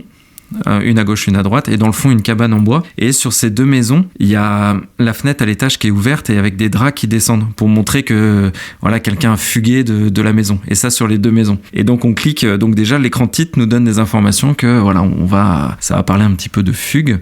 Et donc quand on lance le jeu, l'écran titre se resserre sur la cabane qui est en arrière-plan, et on arrive du coup dans cette petite cabane en bois où en effet on retrouve deux adolescents plutôt, donc qui s'appellent Arina et Frent, qui sont dans cette cabane en bois et qui ont décidé de se remémorer un petit peu les moments forts de leur amitié. Donc c'est un jeu basé sur les liens, sur l'amitié, et donc en termes de gameplay, qu'est-ce que ça donne? C'est du puzzle game assez classique, si je puis dire, entre guillemets. C'est un jeu, donc puzzle game, jeu d'ambiance, réflexion, où tout l'intérêt est de manipuler le temps. Donc en fait, t'as 3 boutons, je crois. J'avoue, à chaque fois que je présente un jeu indé, il y a que 2-3 boutons, mais j'aime bien quand il y a plus de choses à faire, hein. Mais là, c'est rigolo, il y a vraiment que 2-3 boutons. Donc on avance, on recule, et il y a un bouton action. Et quand on avance, le temps avance, le temps défile. Donc dès que notre personnage avance, il y a des choses qui se passent dans le décor, il y a des interactions qui sont en train de se créer. Et quand on recule, à contrario, le temps se rembobine. Tu vois un peu le principe? Ouais, ok. C'est tout bête, hein, mais c'est peut-être pas forcément facile à expliquer, mais par contre à appréhender en jeu, c'est vraiment tout simple. Et on va être à chaque fois lâché sur des petits îlots, donc des îles en fait, qui vont représenter chacun un souvenir que Arina et Friend ont partagé en commun. Donc ça peut être, quand ils ont construit la cabane par exemple, ou quand ils faisaient des parties de jeux vidéo, ou quand ils visitaient le musée. Enfin bref, chaque îlot représente un de leurs souvenirs, et on va devoir arriver, donc l'île, il faut monter tout en haut, niveau et sortir de l'île. Et donc en ça c'est plutôt bien fait parce que comme je disais, on avance. En fait, quand on se déplace sur l'îlot, on est très vite bloqué. Donc il faut faire des petites interactions, rembobiner le temps. Donc l'interaction qu'on aura fait aura changé quelque chose du décor, aura manipulé. Il y a tout un jeu de lumière où on doit récupérer une lumière avec une lanterne et l'amener au bout du chapitre. Et donc tout le principe va être d'interagir avec les décors pour les changer, pour se créer un passage découvert grâce en rembobinant le temps ou en avançant. Donc c'est plutôt des puzzles bien articulés autour de la gestion du temps et de l'environnement. Et ce que j'ai beaucoup aimé aussi, qui te plaira, je pense, Kira, c'est qu'on a des personnages qui sont muets. Et ça fait plaisir d'avoir des personnages qui ne parlent pas. Tu vois, toute la narration est vraiment, c'est le décor, c'est ce qu'on voit. Faut être attentif à ce qui se passe en arrière-plan, etc. Et c'est ça qui te raconte l'histoire, ça qui raconte les souvenirs de ces deux personnages. En termes de gameplay, c'est très simple. C'est pas facile à expliquer, mais vraiment, c'est très simple. Et donc, on a 8 niveaux. Donc, on a 8 gros niveaux. Et dans chaque niveau, il y a 2 à 4 îlots. Donc, en termes de temps de jeu, on est sur du 2h30, 3h de jeu. Donc c'est plutôt un jeu ça va, oui, c'est vraiment du petit jeu comme ça, apéritif, on va dire. Exactement, du petit jeu détente. Donc qu'est-ce que j'ai aimé dans ce jeu ? Donc un jeu basé sur l'ambiance sonore, et ça je trouve ça ambiance sonore et comme je dis, c'est le décor, enfin toute la narration qui est basée sur l'ambiance, l'atmosphère, la musique, les décors, et c'est jamais on nous l'explique jamais. Il faut être attentif, regarder, et ça je trouve ça très sympa. C'est poétique, c'est un jeu vraiment détente qui est pas prise de tête, les énigmes sont pas bien compliquées, on avance assez bien, et moi j'ai été assez touché par ces deux personnages, et la fin qui était sympa avec une petite surprise à la fin. Enfin voilà, c'était assez cool. Les moins, si je peux en donner, c'est quand même assez court, 2 heures. J'ai trouvé que c'était assez court, et en fait c'est assez court parce que le jeu, quand même, on le parcourt assez vite. C'est simple, donc on a vraiment l'impression de rusher le jeu assez facilement, surtout quand on est habitué au puzzle game comme ça. Donc ça se rush assez vite, c'est assez facile, mais contrebalancé par tout ce que j'ai dit avant, l'ambiance, les personnages, ça reste quand même des énigmes assez valorisantes. Quand on les réussit, on est quand même content. Donc globalement, j'ai bien aimé. Et la presse, qu'est-ce qu'elle en a dit ? Alors j'ai été surpris. Nos chers amis de Gamecult, qui sont un petit peu dans la tourmente en plus en ce moment, ont mis 8 sur 10 à ce jeu-là. Donc si Gamecult met 8 sur 10, quand même, c'est beau. Ouais, c'est clair. Gameblog ont pas aimé. Ils ont mis 6 sur 10, Gameblog, jeuxvideo.com 15. Sur Steam, les joueurs, ils ont adoré, ils ont mis 9 sur 10. Mais en fait, si vous voulez, ce que j'ai expliqué en plus et en moins, ça résume un petit peu les tests. Gameblog ont mis une note de 6 parce que vraiment, là, ils ont trouvé ça très facile et très court. Enfin, moi, si je devais mettre une note, je serais plutôt un peu plus au-dessus, 7-8. Enfin, vraiment, c'est un bon jeu. Donc en conclusion, en fait, ce jeu, il m'a apporté vraiment ce que je recherchais. Comme je dis, j'aime bien entre deux gros jeux des petits moments détente, tranquilles, où on découvre un nouveau concept, on teste des choses qu'on testerait pas dans des gros jeux. Donc en ça, le job est complètement réussi. C'est un moment de détente, un moment d'évasion. Pour une petite production, franchement, c'est très cool. Donc si comme moi vous aimez de temps en temps s'extirper des gros AAA, des gros jeux, des jeux où on nous en met plein les yeux pour des petites parenthèses toutes légères et efficaces comme celle-ci, franchement je vous recommande chaudement ce jeu. D'accord. Alors je sais pas si c'était la fièvre, mais moi j'ai rien habité, à part qu'il y a 2 personnes qui t'ont touché sur une île, que t'as aimé ça et que c'était rapide. En tout cas, ça a l'air cool. Écoutez, vous pourrez me donner une note sur la façon dont j'ai expliqué ce jeu, parce que j'avoue que c'était pas facile. Mais en fait, quand on avance, le temps avance. Quand on recule, non mais je plaisante. Mais en fait, ouais, c'est pas facile à expliquer, mais franchement, c'est tout bête. Mais je t'embête, t'inquiète pas. Non, mais t'as raison de le dire. Franchement, mais moi, je me suis perdu dans mes explications. Retenez juste que franchement, c'est cool et ça se fait bien. Vous allez voir, c'est facile. Franchement, c'est cool. Alors moi de mon côté, je vais parler aussi d'un jeu indépendant qui a fait très peu de bruit, mais qui est pour le coup qui est beaucoup joué en ce moment. En tout cas, moi je trouve des parties assez rapidement. Donc c'est Ghostbusters Spirit Unleashed. C'est un jeu d'action coop qui fait suite au film Ghostbusters l'héritage. Il est développé par Illfonic, les créateurs de Vendredi 13 et de Predator. Il est donc sorti le 18 octobre 2022 sur PC, PlayStation 4, PlayStation 5, Xbox One et Xbox Series. Il est à noter que pour ce film, Ernie Hudson et Dan Aykroyd prêtent leur voix à leurs personnages des films, donc Winston et Ray. Donc c'est plutôt cool. Ça, c'est et il y a on va dire un simili scénario en fait dans le jeu qui permet de jouer si on veut soit tout seul, soit avec des bots. En fait, il y a 2 systèmes de jeu, donc ce qui est plutôt cool. En parlant de système de jeu, donc le jeu propose de jouer jusqu'à 5 joueurs. 4 joueurs vont jouer le rôle donc d'un Ghostbuster et le dernier le rôle d'un fantôme. Donc c'est un gameplay asymétrique. On peut créer notre propre Ghostbuster. Et l'apparence du fantôme peut également être personnalisée en fait. Donc on va avoir 5 types de fantômes et chaque fantôme peut avoir 3 apparences différentes et chaque apparence peut être déclinable en plusieurs couleurs. Donc ce qui est plutôt sympa, ça permet de personnaliser un petit peu son style. Le gameplay de chasseur de fantômes est un FPS tandis que le fantôme lui est en TPS. Au niveau du but du jeu, en fait, donc au niveau du but du jeu, ce qui veut strictement rien dire, le but du jeu est de capturer le fantôme si on est un chasseur de fantômes et de faire flipper tous les civils qu'on a dans la map si on est donc un fantôme.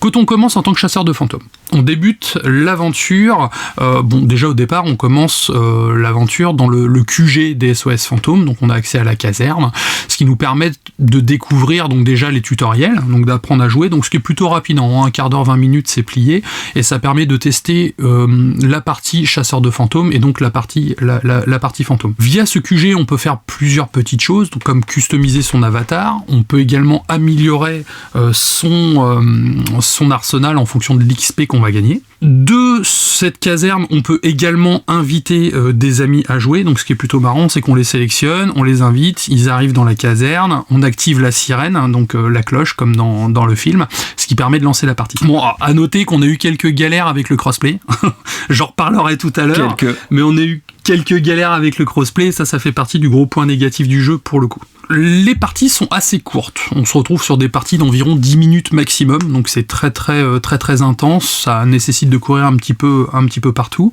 Le fantôme, comme je l'indiquais tout à l'heure, doit terroriser un maximum de gens à l'intérieur de la map, soit en interagissant avec les civils, soit en prenant possession d'objets et en passant devant eux, ou tout simplement en leur crachant du slime dessus. Et le Ghostbuster, lui, doit capturer le fantôme et éviter de faire un maximum de dégâts.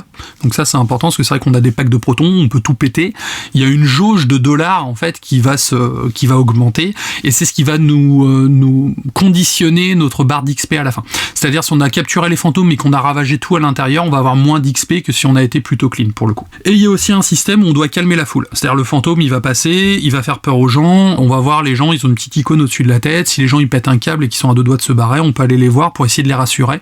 Là, on a un petit QTE qui va apparaître, un petit peu comme dans Vendredi 13, justement.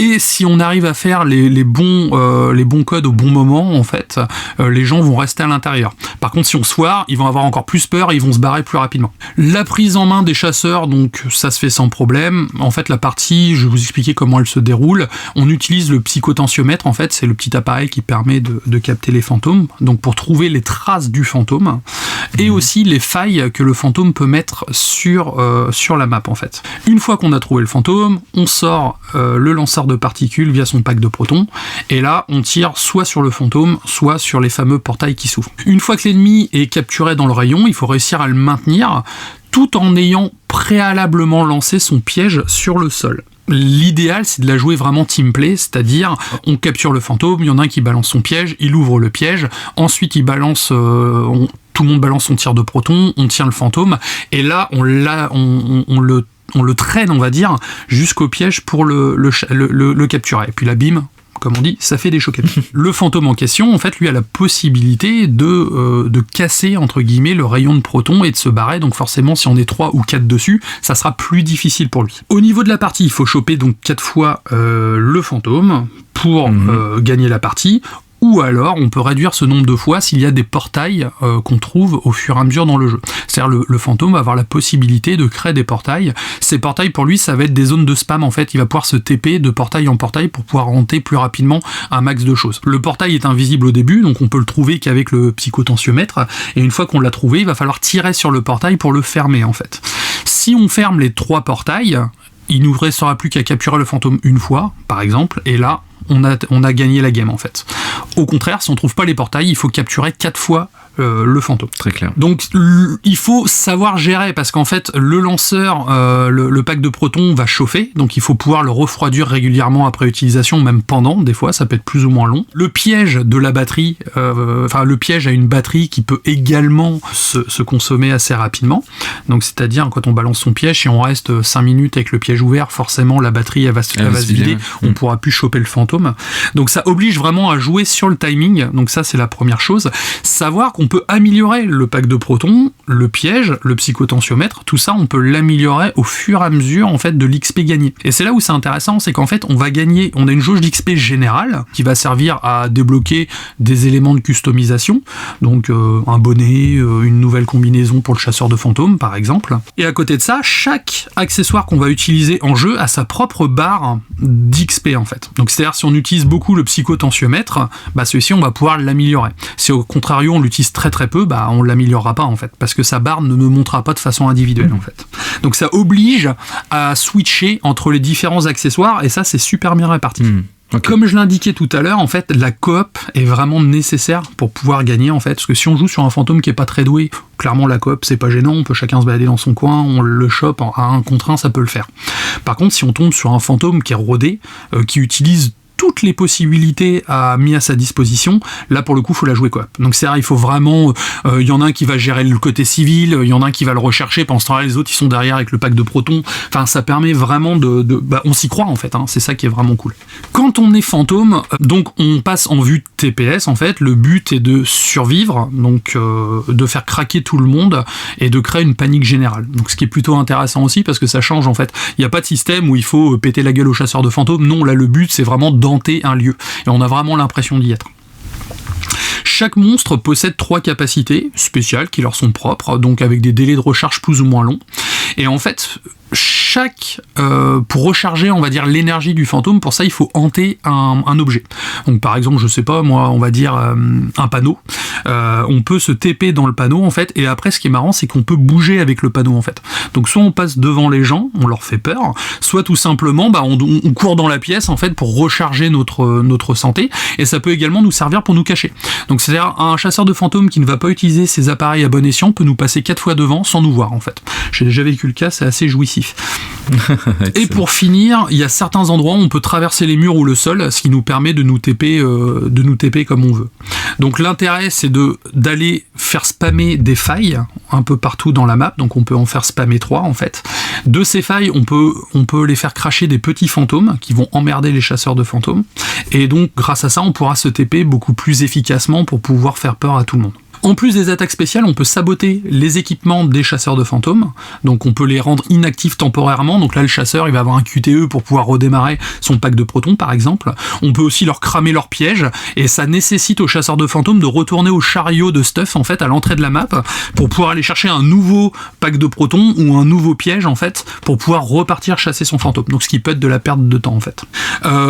C'est vraiment cool à jouer, c'est très fun franchement, moi c'est un jeu que je recommande parce que c'est de la partie qu'on peut faire rapidement, on peut se faire 5-6 parties à la suite, on voit vraiment pas le temps passer. Toute la partie customisation cosmétique, donc le genre, le gabarit, la voix, la capillarité ou même la tenue du personnage, c'est vraiment sympa en fait, on a vraiment l'impression de se créer son Ghostbuster. On a un design qui est cartoon, qui est très proche de la série réelle Ghostbuster, donc pour les vieux de la vieille comme moi c'est vraiment sympa. Les améliorations d'équipement avec chacun leur barre de compétences, donc ça aussi je l'ai mis dans les plus. Les parties courtes de 10 minutes pour moi c'est un plus parce que pour le coup ça crée des parties assez frénétiques, ouais, c'est cool, ça. Voilà, et on n'a pas le temps de s'ennuyer. 60 FPS constant avec des effets de particules et de lumière, donc même si c'est pas une claque graphique c'est très beau quand même. C'est agréable à jouer. Et l'ambiance sonore est vraiment très cool parce qu'on a non seulement les musiques des films, on a les bruitages également des films, et ça vraiment ça change la donne, et surtout les nombreux clins d'œil aux films. Quand on est fan de la saga, c'est du caviar. Au niveau des points négatifs, j'ai noté qu'il y avait que 5 maps, donc c'est un peu juste pour l'instant, donc après c'est un jeu qui est vendu 29€, c'est pas excessif. Il y a 5 maps pour l'instant. Ce qu'il faut savoir par contre, c'est que l'éditeur a annoncé qu'il y aurait 3 DLC l'année prochaine, gratuits.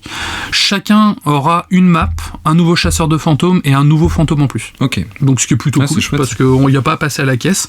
Et En autre gros point négatif, c'est le matchmaking en cross-platform qui est totalement aux fraises. Alors pour l'anecdote, j'ai fait acheter le jeu Acid pour jouer avec nous, donc on était déjà 3 sur le jeu, donc je lui ai fait acheter, il a acheté son jeu, il l'a téléchargé, il a fait le tutoriel, voilà. Et quand on a voulu se rejoindre, impossible. Pourquoi ? Parce qu'il y a un souci sur le jeu depuis sa sortie. Impossible de lier le compte Epic Games dessus, en fait. Et donc, du coup, on ne peut pas inviter une personne d'une autre console que nous, en fait, d'une autre plateforme. On peut jouer avec des gens PlayStation ou avec des gens PC, on les voit, il y a le petit logo et tout, mais on peut pas les inviter dans notre partie pour l'instant, en fait. Donc, ce qui est vraiment dommage. Et ça, pour moi, c'est vraiment le gros point noir du jeu, parce que, hormis ça, bah, c'est vraiment cool à jouer, quoi. Ouais, c'est dommage. Surtout qu'on fait plein de jeux cross-platform. On joue à Fall Guys, on joue à Dead by Daylight, enfin, on fait plein de jeux du genre. Et il y a que celui-ci, on n'arrive pas à jouer, alors que, bah, pour tout ce que tu as dit, j'étais assez tenté, hein. Moi, j'ai vraiment apprécié toute l'ambiance, la caserne et tout. Je trouvais ça vachement bien. J'aime pas trop jouer Phantom, mais j'aime bien jouer le Ghostbuster. Et en plus, on aime bien ce principe de jeu à gameplay asymétrique. Moi, j'avais découvert ça avec le jeu Evolve, qui était trop cool, où on jouait une grosse bête et contre 4-5 marines qui devaient la tuer. Et voilà, notre jeu de chevet aussi, c'est Dead by Daylight, où on joue un tueur en série contre 4 survivants. Enfin voilà, c'est notre cam. Tout ce que tu as dit me tente de ouf. Moi, j'ai fait quelques parties en solo, mais j'ai envie de jouer. Voilà, on peut pas jouer ensemble et c'est super dommage, quoi. Alors que c'est des genres de jeux qui sont super fun à faire entre amis. Après, ce sera patché, j'imagine, hein, j'espère. En tout cas, je sais pas s'ils ont annoncé quelque chose là-dessus. Bah, il y a déjà eu un premier patch de 7 gigas il y a quelques jours, mais je t'avoue que j'ai pas eu l'occasion de vérifier ce que c'est. Faudra qu'on reteste régulièrement ensemble. En tout cas, si vous voulez un petit jeu vraiment sympathique, si vous êtes fan de l'univers Ghostbusters, c'est d'autant mieux parce que le gameplay est cool.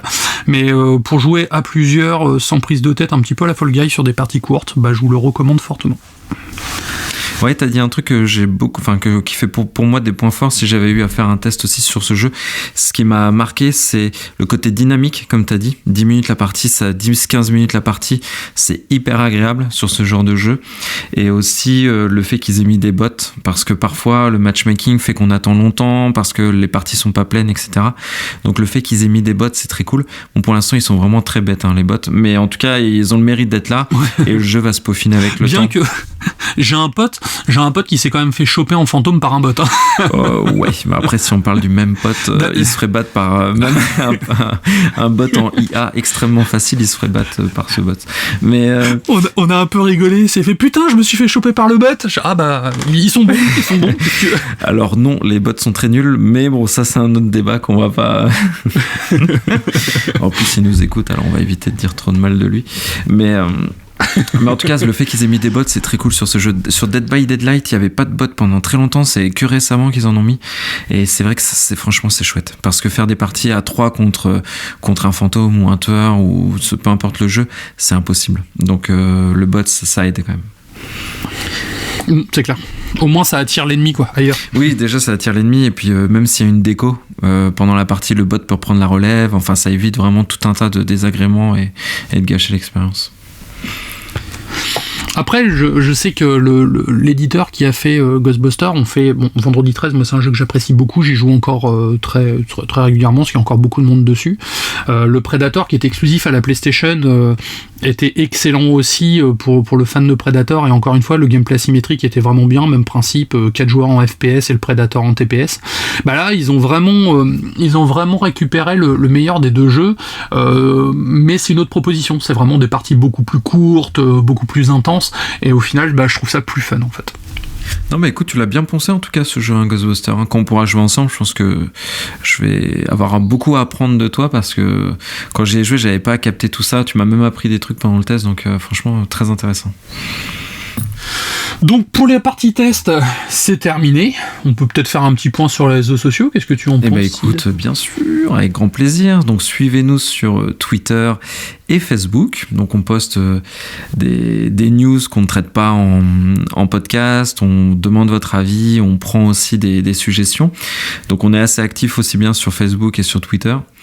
Donc bon, pas de TikTok ou ce genre de choses, on n'est pas encore on n'en est pas là.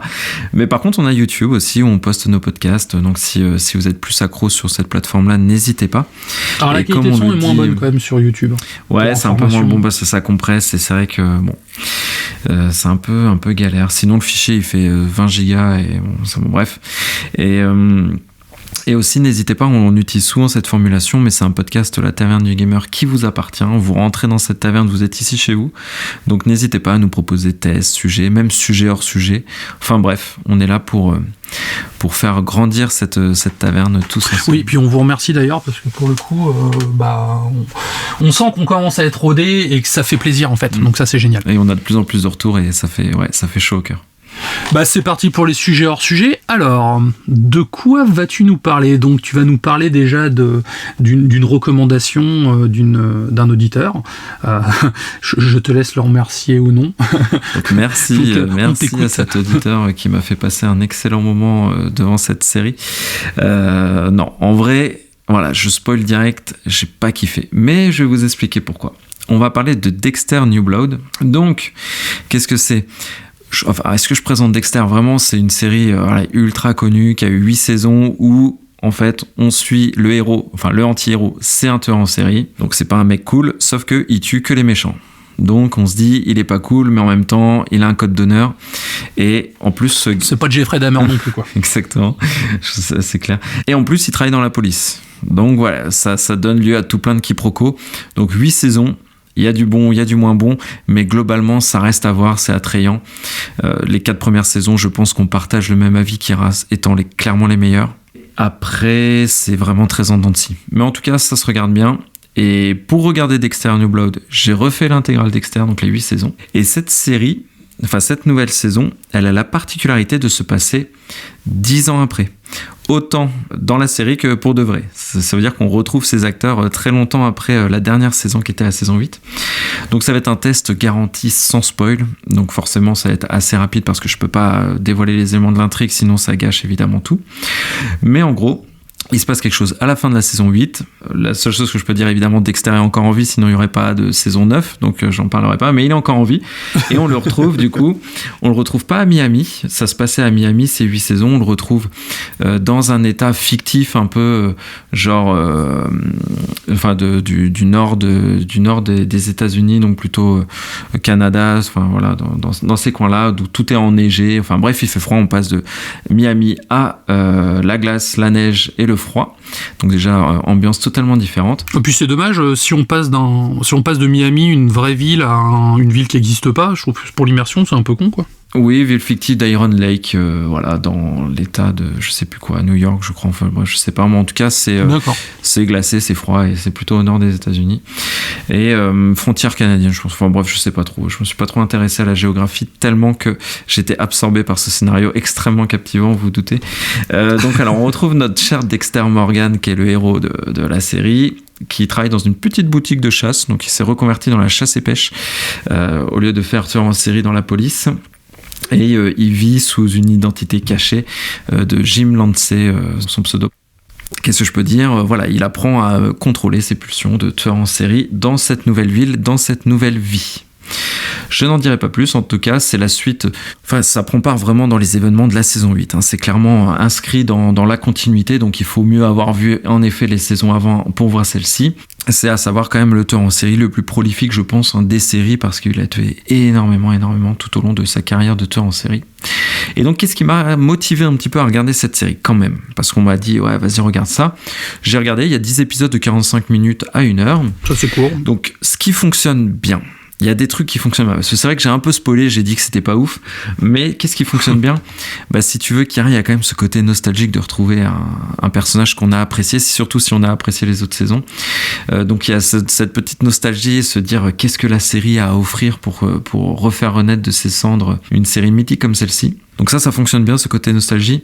Il y a Michael C. Hall, évidemment, le héros qui est emblématique maintenant, qui a bien repris les rênes de son personnage. Donc ça, tu vois, ça fait partie des points forts quand même. Il est toujours présent, il est bien là, il joue bien son rôle, c'est un bon acteur. Donc ça, vraiment cool. Ouais. J'ai trouvé quelques personnages secondaires assez attachants aussi. La fille de la chef de la police, sans trop en dire, il y a un coach aussi qui travaille dans la police qui est assez cool. Enfin bref, il y a des personnages assez attachants. En termes de réalisation, c'est très propre. Je parle vraiment de la technique, hein. Technique pure, en termes pas de scénario ou quoi, mais en termes de technique, c'est bien filmé, c'est joli. Elle a quelque chose cette série, parce que le côté un peu froid, l'ambiance et tout, franchement c'est agréable à regarder. Ouais, ça change. Elle a quelque chose quand même. Elle a une identité. Il y a plus ce côté poisseux à la Miami en fait. Exactement, le côté on passe. En fait, on ressent vraiment ce froid, cette série un peu glaciale et tout, et c'est plutôt bien retranscrit, avec un petit effet pour le générique, parce que c'est dur, hein, le générique de Dexter était mythique, où on le voit découper son jambon, manger un œuf, enfin bref, c'est ultra mythique ce générique. Donc ils ont pris le contre-pied de faire quelque chose de complètement différent, ce qui est plutôt bien fait. Pour donner un exemple, le titre de chaque épisode est un petit peu caché dans le décor au début de l'épisode, donc c'est plutôt bien fait. Enfin, il y a des petites idées de réal assez cool. Ouais, ça change un peu, ouais, carrément. Et il y a un aspect du scénario qui est bien, c'est un aspect un petit peu psychologique de Dexter qui est assez bien travaillé, assez bien amené, bien que en fait cet aspect de sa psychologie ne faisait aucun secret, hein. On sait que Dexter est un psychopathe, on sait que c'est un tueur en série, et donc il développe un petit peu ça d'une assez bonne manière, mais encore une fois ça nous apprend rien, on connaissait déjà le personnage depuis 8 saisons. Oui. Et donc qu'est-ce qui m'a déçu ? Parce que oui, cette série m'a clairement déçu. Non, je ne la recommande pas. Bien que la fin de la saison 8, en plus, voilà, les gens l'aiment pas, elle était assez polémique, mais même avec ces polémiques-là, je ne recommande pas forcément de regarder celle-ci. J'ai le sentiment, tout le début de la saison, donc sur 5 épisodes sur 10, ça fait beaucoup, que tous les événements que les personnages principaux sont en train de vivre sont forcés, tu vois, tirés par les cheveux, ouais. Juste dans le but d'apporter une situation à un moment. Donc à partir de la deuxième partie de la série, quelque chose s'est installé, mais parce qu'on l'a forcé vraiment à des forceps, des tirés par les cheveux, des raccourcis scénaristiques, enfin bref, tout ce qu'on veut. J'ai l'impression que les réalisateurs se sont dit, il faut qu'il se passe ça. Ils sont partis de la fin presque, et ils ont fait un rebours pour qu'on arrive à la fin. Donc tout le début, c'est un peu forcé, quoi. Tu vois, c'est complètement forcé pour nous apporter une situation qui va nous apporter un final bien précis. Donc j'ai eu ce sentiment vraiment de tout le début, que tout ce qui se passait n'avait finalement pas d'enjeu, pas de sens, parce que c'était vraiment tiré par les cheveux. Et quand c'est tiré par les cheveux, qu'est-ce que ça engendre ? Des incohérences. Donc on se retrouve avec des persos qui font n'importe quoi par moment. On parle quand même de personnages qui travaillent dans la police, dans la médico-légale, quand même des gens intelligents, et on se retrouve avec des incohérences, des personnages qui font des trucs qui vont à contresens même de tout ce qui a été écrit pendant 8 saisons. Des éléments de fanservice qui sont apportés, donc ça je peux pas trop spoiler, mais voilà, il y a des grosses références très appuyées sur certains personnages ou autre chose, enfin des choses qui sont passées pendant 8 saisons, donc ça plutôt cool, on se dit le fanservice, sauf que il ne sert absolument à rien et il tombe complètement à plat à la fin. Quand c'est bien fait, c'est cool. Quand c'est bien fait, c'est cool. Quand c'est fait et en fait c'est fait mais c'est pas assumé, il y a des personnages, il se passe des choses, et en fait ils ont ouvert des petites voies qui sont jamais explorées, jamais abouties à la fin de la saison, donc j'ai l'impression que c'était pas assez assumé, et des faux raccords. Alors certains diront que je bloque un peu sur les faux raccords, mais quand il y a un personnage qui se prend une balle dans la jambe d'un fusil de chasse et dans la même journée le soir il est guéri, moi ça me choque. Ça, c'est une série policière quand même, moi ça me choque. Donc j'ai été complètement sorti de cette immersion de cette saison. Donc je le disais, la saison 8 était assez polémique. Donc ils ont voulu faire revivre un petit peu Dexter pour apporter une fin, entre guillemets. Nul à chier, c'est peut-être le mot pour la saison. Écoute, moi j'aime bien la fin de la saison 8. En plus, j'ai pas trop aimé la saison 8 parce qu'il y a des trucs un peu bizarres, mais la fin j'ai bien aimé. Et celle-ci, c'est vraiment pour moi la saison de trop qui cherche à apporter des choses qui n'étaient pas utiles, déjà qu'on avait déjà compris. Et encore plus, comme je l'ai dit, qui force des situations pour un final qui en plus franchement tombe à plat. Donc quand j'ai écrit mes tests, j'ai même noté jusqu'à l'absurdité des personnages, enfin j'ai sorti les grands mots, mais tout ça pour dire que moi j'étais sorti de l'immersion totale. Et la saison de trop, il y en a déjà eu des saisons de trop, mais là c'est vraiment la saison de trop, et ils ont fait revivre un personnage mythique pour pas grand chose à mon sens. Ils auraient mieux le laisser où il était. Ça annonce une suite ou pas ? C'est dur à dire si ça annonce une suite. Sans spoiler, je ne pense pas.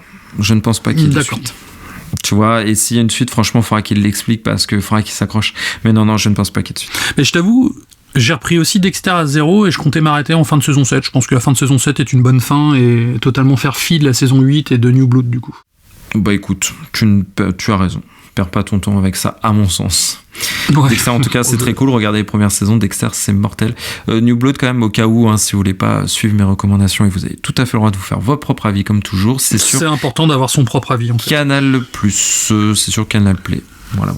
J'ai tout dit et j'ai pas aimé. Ceci étant dit, voilà, non, mais il faut le dire aussi quand on n'aime pas, évidemment. Oui, c'est clair. Bon, Futurman, allez. Moi, au contraire, voilà, je vais parler d'un truc que j'ai beaucoup kiffé. Alors, bon, pour l'anecdote, au départ, on m'avait demandé de parler d'un film, un film d'horreur. Je vais le faire la prochaine fois, du coup, je voulais le faire là, mais malheureusement, pris de 42 fièvres depuis 4 jours, j'avoue que mater un film d'horreur, c'était pas la bonne idée. T'aurais fait des délires la nuit et tout. Voilà, non, mais c'est clair. C'est pour ça que mon sujet hors sujet a changé. Mais pour le mieux, on va dire, car je vais parler d'une série que j'ai découvert il y a 10 jours et que j'ai binge-watché comme un gros chacal. Ça s'appelle Futurman.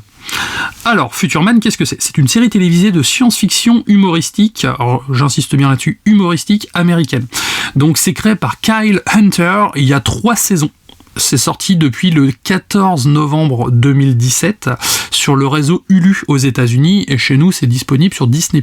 Le synopsis, c'est donc un agent d'entretien du nom de Josh Futurman, d'où le titre, qui est féru de jeux vidéo. Donc là vous voyez on reste un petit peu dans le thème de la taverne. Alors qu'une nuit il achève le tout dernier niveau d'un jeu réputé infinissable, 2 visiteurs venus du futur débarquent soudainement dans sa chambre.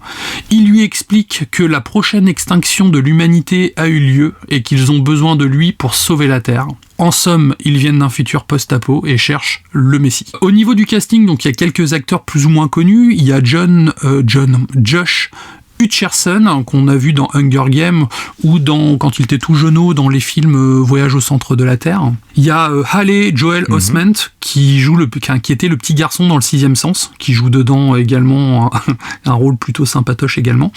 Keith David également, qu'on a vu dans The Thing, Invasion LA, c'est un acteur récurrent de la filmo de Carpenter, que j'apprécie énormément. La série a 3 saisons, 34 épisodes en tout, de 25-30 minutes, avec une vraie fin, donc c'est vraiment une série que je vous conseille.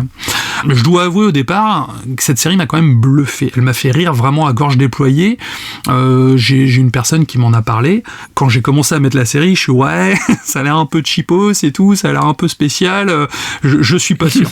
Bon, c'est de l'humour potache, ça on est d'accord, mais pour le coup ça joue également sur les contrastes des 2 visiteurs de futur qui se retrouvent à une époque qu'ils ne connaissent pas.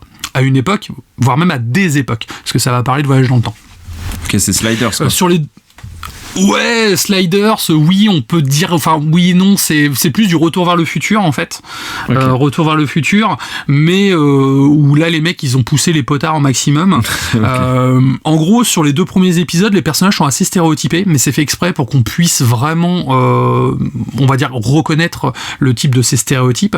Il n'y a pas vraiment de background sur ces personnages-là au début, mais ils prennent une réelle dimension passé quelques épisodes et on s'attache finalement assez rapidement à eux pour le coup. Au début, au début même tout au long de la série, il y a des références, elles sont là pour le fanservice dans les premiers épisodes, il y a même des one-liners qui sont utilisés de multiples films, genre je reviendrai, viens avec moi si tu veux vivre, enfin les répliques les plus cultes qui sont là un peu vraiment pour le fanservice au début, mais arrivé au bout d'un moment, en fait, donc toutes ces références aux films des années 70, 80, 90, Voyage dans le temps oblige, en fait, ils prennent une autre dimension dans certains épisodes. En fait, ils vont prendre des concepts tirés de films de SF, comme Retour vers le futur ou Terminator par exemple, et ils vont pousser ces 10 concepts en fait au maximum. Et en fait ça marche trop bien.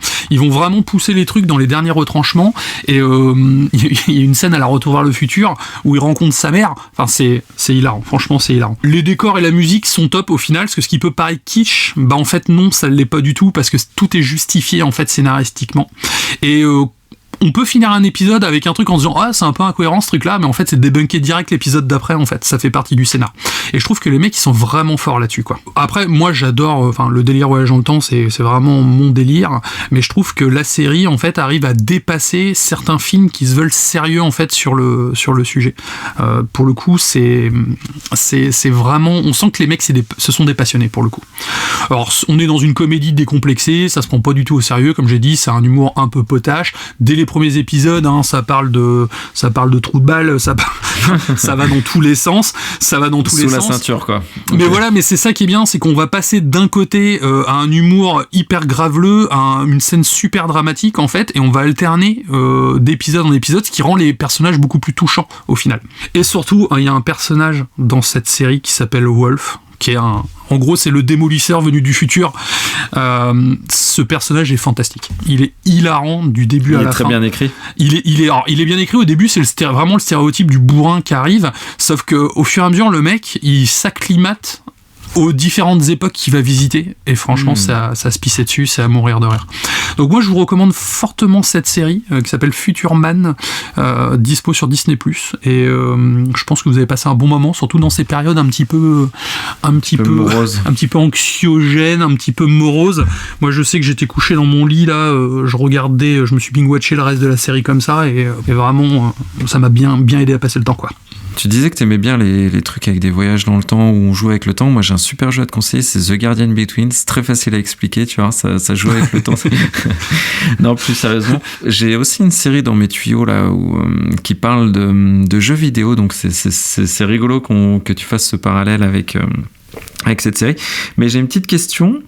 Est-ce qu'il faut avoir fait quand même ses devoirs et bien connaître toutes les références des années 80-90 en termes de cinéma pour apprécier, ou une plus jeune génération, voilà, qui a années 2000, qui connaît pas toutes ses rêves, qui a jamais vu Retour vers le futur, appréciera quand même? Clairement, je pense que c'est mieux de connaître les références, forcément, parce que moi je sais que quand je repère une référence ou genre le carburant qu'utilisent les voyageurs temporels, ça s'appelle du Cameronium en fait, en rapport à James Cameron qui a créé Terminator en fait. Donc Terminator voyage dans le temps, donc c'est une petite référence comme ça qu'il faut connaître, mais à côté certaines références sont expliquées en fait, donc même si on les a pas compris, au final ça ne nous empêche pas de décrocher de la série ou de passer à côté de quelque chose.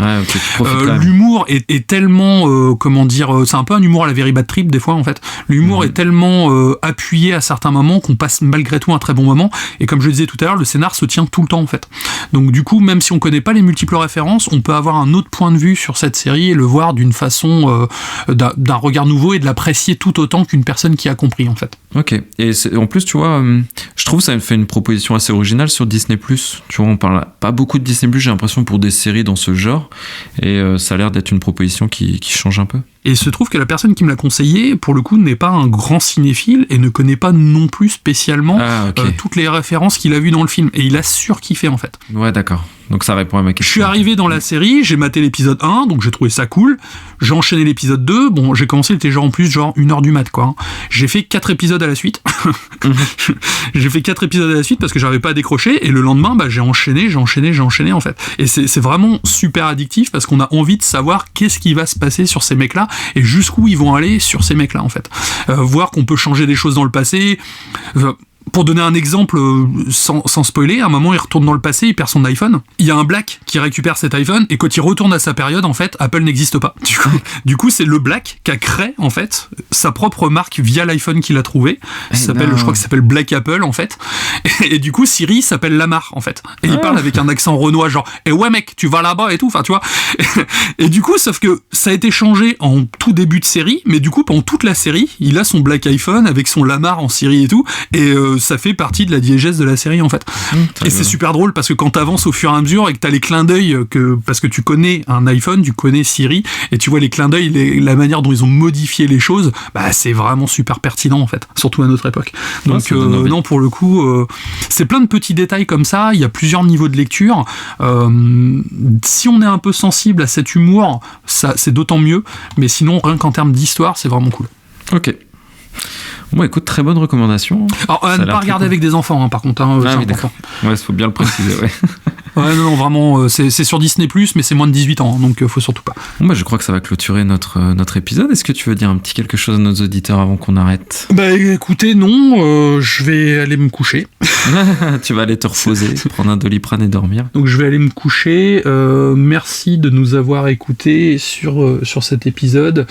Si vous avez des vacances, bien sûr, on vous recommande tous, sauf Dexter. Et n'hésitez pas à nous faire des retours si vous avez apprécié ou non, si vous avez une vision différente ou non. Bien sûr, on est très preneurs. Bien sûr, et que tout le monde passe de très joyeuses fêtes, du coup, de Noël et le jour de l'an. Parce qu'on tourne dans 2 semaines, mais voilà, on se parlera pas pendant les fêtes, donc que tout le monde profite bien et passe de joyeuses fêtes en famille, entre amis. Voilà, soyez gâtés. Si vous avez des jeux vidéo, n'hésitez pas à nous envoyer aussi sur la page Facebook des captures, des jeux que vous avez eu en cadeau à Noël, voir si on peut échanger dessus ou quoi, faut pas hésiter. Eh bien écoute, c'est ainsi que la Taverne du Gamer va fermer ses portes, et puis on se dit à très vite, et merci pour votre écoute. À bientôt. Salut.